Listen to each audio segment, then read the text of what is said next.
When an older woman tells a young black man to return to Africa, his response doesn't just hush the crowd, it shifts everything. The grocery store buzzed with the usual rhythm of daily shopping. Customers steered their carts down aisles, some lost in thought, others chatting softly. The afternoon sun warmed a quiet town in Ohio where faces were familiar and routine steady.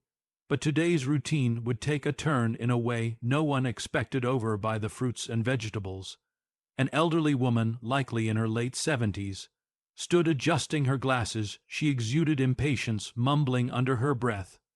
She reached for apples in a near-by bin. Her cardigan, worn thin, and neatly pinned silver hair gave off an ordinary, gentle impression, but her next move shattered that illusion. A young black man, tall, relaxed, wearing a blue hoodie and jeans, approached the same section, reaching for some oranges. His name was Daryl. He moved with quiet ease, fitting right into the day's flow, texting with one hand while balancing groceries with the other.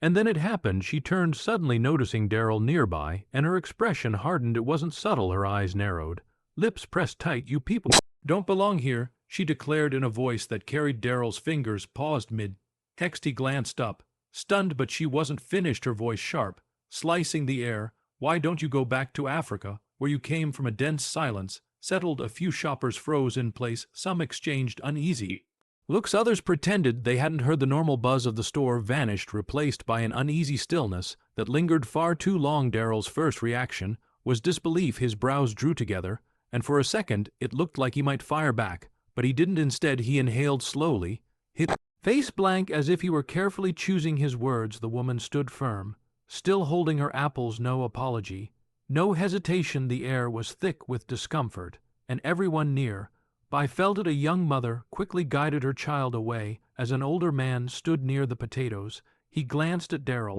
with unease, uncertain of how he might respond. The silence that followed carried more weight than any comment, setting the tone for what was to come. Daryl didn't move at first. He stood completely still, hand gripping the handle of his shopping basket. Everything around him seemed to blur. The everyday noise of the store became distant. Every eye turned toward him. The sting of the woman's words lingered in the air, heavy and inescapable, like an unpleasant odor that clung to everyone in earshot. The elderly woman remained firm in her posture, not showing the slightest hint of regret. Her stance was bold, as though she expected to be met with no resistance. With a sharp tug, she adjusted her cardigan and lifted her chin, as if daring him to speak back. Not far away, a young worker restocking bananas froze halfway through his task, unsure whether he should intervene or stay uninvolved. A cashier at the front strained her neck for a better look. No one in the gathering crowd dared to step forward, but no one walked away either. They were part of this nous, spectators, whether they liked it or not. Daryl turned toward the woman, expression calm, though his eyes revealed deep contemplation. Countless reactions ran through his mind. He could yell, walk away, or call her out loudly, but none of those felt right. The pressure of the moment was immense, but instead of folding under it, he took a steadying breath. Switching the basket to his other hand, he stood taller, his posture commanding more space in the hushed environment. When he finally spoke, his voice carried, not with anger, but with purpose. "Ma'am," he began, speaking clearly, "do you even hear what you just said?" There was no accusation in his words, only a quiet invitation to self-reflect. But she wasn't open to that. "I said exactly what I meant." She barked back, her voice growing louder. "This is my country. People like you have no place here." That was the breaking point. From the bread aisle, a young woman let out a shocked gasp, and the quiet whispers of the crowd grew more pronounced. Still, Daryl didn't waver. He didn't shout, didn't close the distance between them. Instead, he allowed the silence to stretch, letting her statement sink into the minds of every person listening. "Okay," he finally said, nodding slowly. His composure was almost unnerving, so steady it threw people off balance. "Since you brought it up, let's actually unpack that." The entire store seemed to pause, everyone bracing for what was coming. But it wasn't the outburst they expected. Darrell shifted slightly, then placed his basket on the ground. With purpose, his stillness drew attention like a magnet. Even those feigning disinterest were now listening. He looked at the elderly woman not with rage, but with a focused intensity that made her fidget. "Ever so slightly, you say I don't belong," he began, his voice even but unwavering. "Well, let me explain where I'm really from." His words weren't loud, but they struck deep, each one delivered with intention. "My great-grandfather, born in Mississippi," he said, pausing to let that land. "He toiled on land he didn't own, bent his back to give his family a fighting chance, and before him his father was enslaved, ripped from his homeland, beaten, sold, dehumanized, and for what? To help build the very nation you're standing in." Her lips thinned, but she remained silent. The others in the store were frozen. A man by the dairy section lowered his phone. An elderly couple whispered. Not daring to turn away my grandfather, Darrell pressed on, his voice growing firmer. He served in World War Roman II, fighting for a nation that welcomed him home with segregation and contempt, couldn't eat at the same places, couldn't drink from the same water fountains, yet he stayed. You want to know why? Because he believed in what this country could be, even when it failed to believe in him. The room quieted further, even the fridge motors seemed to fade. And my parents, he added, his tone gentler, but no less powerful, they fought too, not with weapons, but through daily perseverance, raising me with values like respect, compassion, and a strong work ethic. My mom, she's a teacher, dedicated her life to helping kids no matter their background. My dad's a mechanic, the kind who'd pull over to help someone like you if you were stranded on the road. He paused, allowing space for his words to echo, still meeting her eyes, unwavering. "So you're telling me I don't belong here, that I should return to Africa?" He gave a small shake of his head, his voice now tinged with sorrow. "Ma'am, I have just as much right to this country as you do, maybe even more," he said. "My family paid for our place here with blood, sweat, and tears." The elderly woman's cheeks turned red, her hands shaking slightly as she held her apples. She parted her lips to speak but hesitated, the words catching before they left her mouth. Darrell stepped back, still composed and unshaken. "I could have just walked away," he said, his voice now directed at everyone around them. "But what would that change? Staying silent only allows ignorance to grow. It's on each of us to rise above that, to rise above words like those." The gravity of what he said hung in the air, but this moment wasn't done writing itself. What came next would define it. The hush following Darrell's words was intense. No one moved, no one dared break the stillness. The older woman's face flickered with a swirl of emotion, anger, humiliation, and something else, something closer to remorse. She looked around, scanning the group as if hoping someone might take her side. No one did. A man in his 50s wearing a baseball cap stepped forward. "He's right," the man said, his voice cutting through the tension.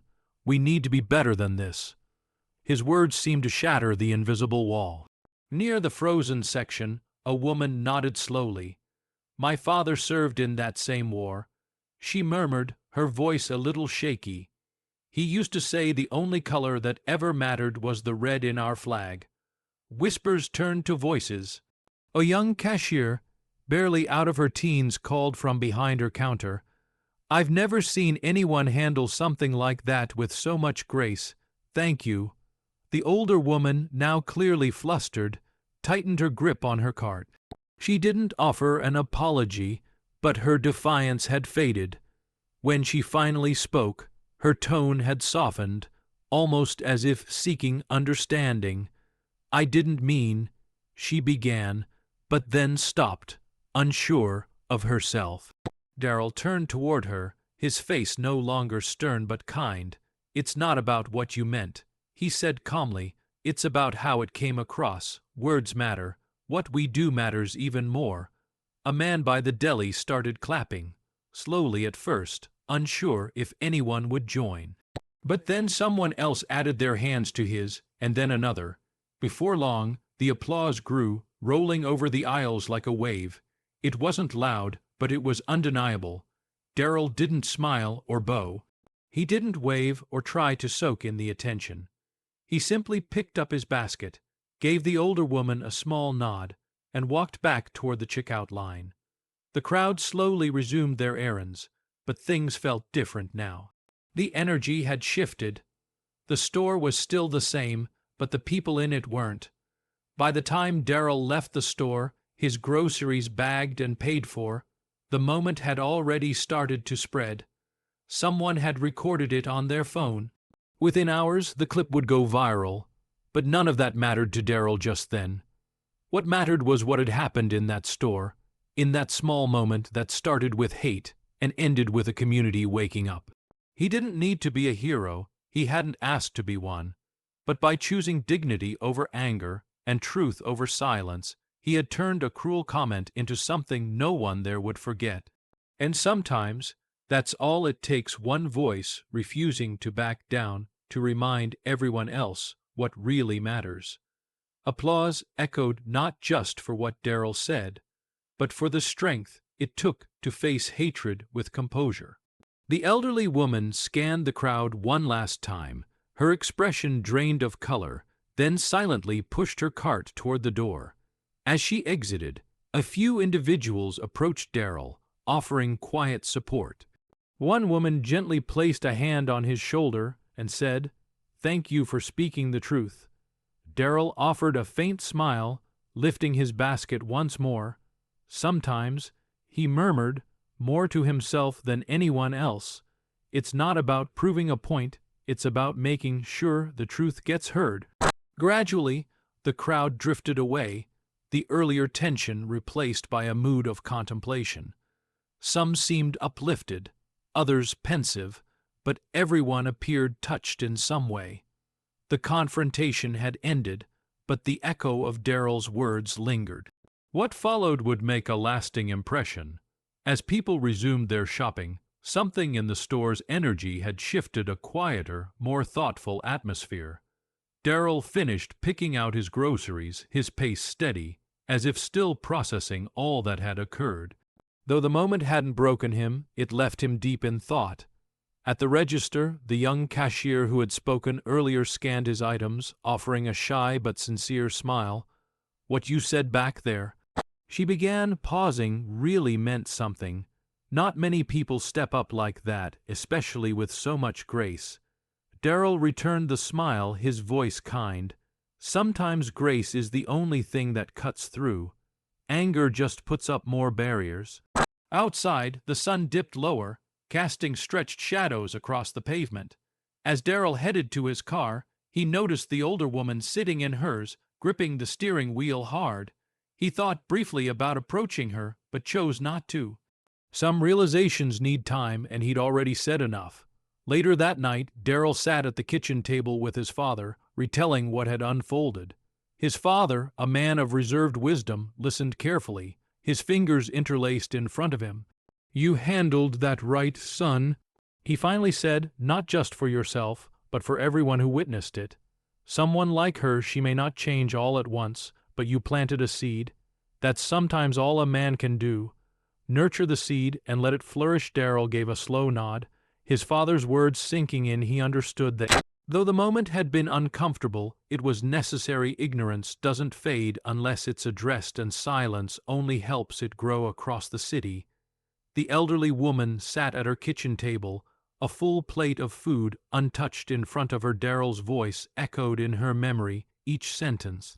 Chipping away at her long-held beliefs, she thought about her grandchildren and the future they would inherit, and for the first time she felt a twinge of something unfamiliar.